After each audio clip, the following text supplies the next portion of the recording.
विष्णु भक्त कसाई की सच्ची कहानी जिसने तोला शालिग्राम से मांस। बहुत समय पहले की बात है। एक गांव में सदना नाम का कसाई रहता था। सदना बहुत शांत स्वभाव व भगवान विष्णु का परम भक्त था, जो हर समय भगवान नारायण का नाम जपता रहता था। यहाँ तक कि जब वह मांस को काटता या तोलता था, तब भी वह हरि नाम जपता रहता, जिसे देख वहाँ के लोग उसके बारे में तरह तरह की बातें करते कि देखो कैसा अधर्मी है, मांस काट रहा है और भगवान का नाम ले रहा है। लेकिन सदना बिना किसी की बात सुने हरि नाम भजन में खोया रहता। एक दिन सदना किसी काम से गांव से बाहर जा रहा था, तभी मार्ग में उसके पैर से पत्थर टकराया। सदना ने उस पत्थर की ओर देखा तो वो काले रंग का गोल पत्थर बहुत चमक रहा था, जिसे देख सदना ने मन में विचार किया कि इस सुंदर पत्थर को तो मैं अपने साथ ले जाऊंगा और ये तो मांस तोलने के काम भी आ जाएगा। सदना इस बात से अनजान था कि वह जिसे पत्थर समझ रहा है वह तो भगवान विष्णु का शालिग्राम स्वरूप है। प्रतिदिन की तरह सदना ने भगवान का नाम लेते हुए अपनी दुकान खोली। कुछ समय पश्चात उसकी दुकान पर एक ग्राहक 1 किलो मांस लेने आया। सदना ने मन में विचार किया कि 1 किलो मांस को तोलते समय इस काले पत्थर को तराजू की दूसरी तरफ रख देता हूँ, ताकि इसका वजन भी सही से पता चल सके। भगवान की लीला से अनजान सदना ने तराजू में वो काला पत्थर रखा तो वो 1 किलो मांस के बराबर हो गया। सदना समझ गया कि यह 1 किलो के बराबर है, लेकिन उसके बाद जो हुआ उसे देख सदना पूरी तरह से आश्चर्यचकित रह गया। वह जितना मांस तराजू में तोलता, उस काले पत्थर का वजन उतना ही हो जाता। सदना ही नहीं बल्कि पूरा गांव उस जादुई पत्थर के बारे में बातें करने लगे। सदना भी सोचने लगा कि हो सकता है ये किसी जादूगर का पत्थर हो और रास्ते में गिर गया हो। उधर गांव में बात होते होते वहां के मंदिर के पुजारी जी के पास भी पहुंची। पुजारी को भी बड़ी जिज्ञासा थी उस पत्थर को देखने की, इसलिए उन्होंने उस पत्थर को दूर से देखने का निश्चय किया, क्योंकि वह किसी अशुद्ध जगह जाकर अपना धर्म भ्रष्ट नहीं करना चाहते थे। पुजारी जी ने दूर से उस पत्थर को देखा। उसका वजन मांस को तोलते हुए अपने आप बढ़ घट रहा था। कुछ ज्यादा ध्यान से देखने पर पुजारी जी बहुत क्रोधित हो गए और सदना के पास आकर बोले, हे दुष्ट अधर्मी, तू बहुत बड़ा पापी है।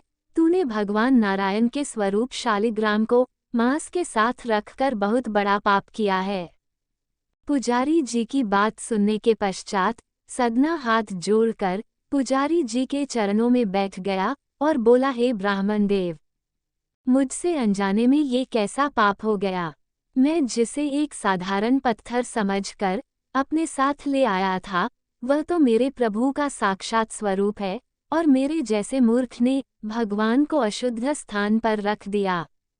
सदना बोला, पुजारी जी, अब आप इस शालिग्राम को ले जाए, क्योंकि इस गांव में केवल आप ही है जो विधि विधान से इनकी सेवा कर सकते हैं। सदना के ऐसे वचन सुनकर पुजारी जी का क्रोध शांत हुआ और वह शालिग्राम को लेकर अपने घर आ गए। घर आकर उन्होंने शालिग्राम को गंगाजल से धोकर पवित्र कर आसन प्रदान किया और उनकी पूजा अर्चना करना आरंभ कर दिया। कुछ दिनों के बाद भगवान विष्णु पुजारी जी के सपने में आकर बोले, मैं आपके द्वारा की गई मेरी सेवा से बहुत प्रसन्न हूँ, परंतु मैं ये चाहता हूँ कि तुम मुझे फिर से सदना के पास छोड़कर आओ। भगवान के ऐसे वचन सुनकर ब्राह्मण बोला, हे प्रभु, कृपया आप मुझे बताएं कि मुझसे ऐसी कौन सी भूल हो गई जो आप मुझे छोड़कर जाना चाहते हैं, और वैसे भी वो स्थान आपके रहने लायक नहीं है। वह स्थान अशुद्ध है और वहाँ बहुत सारे जीवों का मांस और खून पड़ा रहता है। भगवान ब्राह्मण की बात सुनकर विष्णु जी बोले, सदना मेरा परम भक्त है, क्योंकि वह बिना किसी लालच के सच्चे मन से हर समय मेरा नाम लेता रहता है, और जो भी मुझे सच्चे मन से याद करता है मुझे उसके पास रहने में बहुत आनंद प्राप्त होता है, इसलिए मैं सदना के पास ही रहना चाहता हूँ। ये कहकर भगवान अंतर ध्यान हो गए। अगले दिन की सुबह पुजारी जी शालिग्राम को लेकर सदना के पास पहुँचे और उसे सारा वृतांत सुनाकर शालिग्राम उसे सौंप दिया। पुजारी जी हाथ जोड़कर सदना की भक्ति को प्रणाम करने लगे। उधर शालिग्राम को अपने पास वापस आया देख सदना बहुत भावुक होकर रोने लगा और सोचने लगा कि यदि भगवान मेरी भक्ति से प्रसन्न है तो आज के बाद मैं मांस का काम छोड़कर भगवान की ओर भक्ति करूंगा, जिससे भगवान मुझ पर और ज्यादा प्रसन्न हो जाएं। तो भगवान की इस लीला से हम ये जान पाए कि जो मनुष्य भगवान को सच्चे मन से याद करता है, भगवान उसके पास अवश्य आते हैं।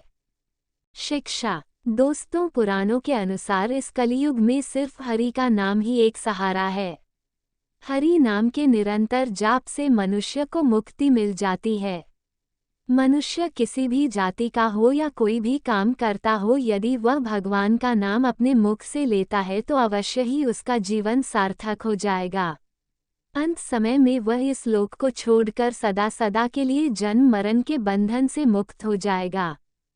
दोस्तों, अगर वीडियो अच्छा लगा हो तो वीडियो लाइक करें, शेयर करें और कृपया कमेंट करके जरूर बताएं। और ऐसी ही और भी बहुत सारी कहानियों, कथाओं एवं जानकारियों के लिए हमारे चैनल को सब्सक्राइब जरूर करें। धन्यवाद।